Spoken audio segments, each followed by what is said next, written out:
ઉત્તરાયણ વહી ગઈ પણ અમારા જીયાસભાઈને હજી પતંગ મૂકવાનું મન થતું નથી. એ વિડીયો બનાવે છે કે પતિ અને પતંગમાં એટલો જ ફેર હોય, થોડીક ઢીલ આપો એટલે બાજુવાળાના ધાબે. જીયાસને પતંગ મૂકવાનું મન નથી થતું, મને શેરડી મૂકવાનું મન નથી થતું. તો સવારના નાસ્તામાં નાળિયેર પાણી. જઈશું કે મને મજા નથી તો મારે ચા નથી પીવી, ચા તું પી લે, મારે ખાલી નાળિયેર પાણી. મારા હાથમાં આવી ગયા આ કાળા કાળા કલરના ઝબલા. મેં બધાય ખાખા ખોળા કરવાનું ચાલુ કર્યું. મને એમ થયું એકાદામાં ભાગ હશે, પણ જો ખોળીને જોયું ને તો આમાં હોપારીનો ભૂકો. જઈશું ઘરે માવા બનાવે તો હારો હારો માલ ખાઈ જાય, ભૂકો મારા હાટું. શાબાશ!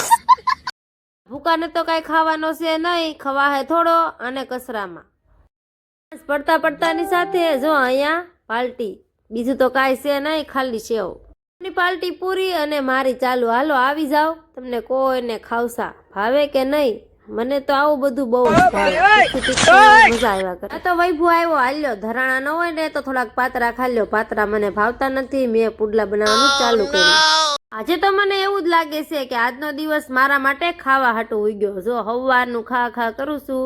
હાલો આવી જાવ. ફ્રૂટની ડીશ કેવી છે, સ્ટ્રોબેરી છે, ટેટી છે, પછી તો કેટલા બધા નામ ભૂલાઈ ગયા છે. આનો ફૂલ બ્લોગ મારી ચેનલમાં આવી ગયેલો છે ને, તમે જોઈ આવશો. Bye bye.